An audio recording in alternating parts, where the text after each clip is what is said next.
அனைவருக்கும் வணக்கம். நோயற்ற வாழ்வு குறையற்ற செல்வம். போன வீடியோக்கு முந்தின வீடியோ ஒரு எலும்பு மாறி சேருதல், அதாவது மால் யூனியன் பத்தி ஒரு வீடியோ போட்டிருந்தேன். மால் யூனியன் அப்படிங்கிறது ஒரு மித்து. டெம்பரவரி எக்ஸ்ரேல தெரியக்கூடிய ஒரு மால் அலைன்மெண்ட் வந்து நம்ம மால் யூனியன் எடுத்துக்க முடியாது அப்படிங்கிற மாதிரி நான் சொல்லியிருந்தேன். இப்போ நான் ட்ரீட் பண்ண ஒரு கேஸை பத்தி தான் பேச போறேன். ஒரு 25 வயசு பெயிண்டர். இவர் தவறுதலா கீழே விழுந்ததுல தோள்பட்டை எலும்பு வந்து உடஞ்சிருந்தது. 3 வாரம் வந்து அவர் நாட்டுக்கட்டு போட்டு ரொம்ப தோள்பட்டை வீக்கத்தோடையும் கை அசைவே இல்லாம தான் அவர் என்கிட்ட வந்திருந்தாரு.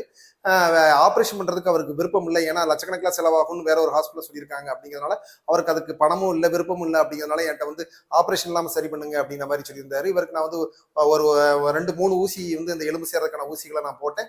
ஈவன் பிளாஸ்டிக் கட்டு, இந்த ஃபைபர் காஸ்ட் சொல்லக்கூடிய பிளாஸ்டிக் கட்டோ, ஈவன் பிஓபி கூட நான் வந்து போடவே இல்லை. ஒரு மாசம் ட்ரீட்மெண்ட் அவர் மறுபடியும் நான் வந்து வேலைக்கு அனுப்பிச்சு வச்சிட்டேன். திரும்ப வந்து அவர் 6 மாசம் கழிச்சு வேற ஒரு விஷயத்துக்காக அவர் என்கிட்ட இப்ப வந்திருந்தாரு. அப்ப எடுத்த வீடியோ தான். அவர் ஃபுல்லா கை எப்படி நல்லா வேலை பார்த்துட்டு இருக்காரு, எப்படி கை மூவ்மெண்ட்லாம் எப்படி இருக்கு அப்படிங்கிறதையும் இப்ப நீங்க பாக்குறீங்க. பிளஸ் அவருடைய எக்ஸ்ரேவும் இப்ப லேட்டஸ்ட் எக்ஸ்ரேவும் பாக்குறீங்க. இந்த லேட்டஸ்ட் எக்ஸ்ரேல கூட ஒரு சின்ன ஒரு மால் அலைன்மெண்ட் தெரியற மாதிரி இருக்கும். இந்த மால் அலைன்மெண்ட் இன்னமும் டெம்பரவரி தான். இன்னமும் இந்த போன் வந்து ரீமாடல் ஆகும். இதை வந்து நம்ம மால் யூனியன் நம்ம எடுத்துக்க முடியாது அப்படிங்கிறதா பாயிண்ட். அதுக்கான எக்ஸாம்பிள் தான் இந்த வீடியோ. தேங்க்யூ.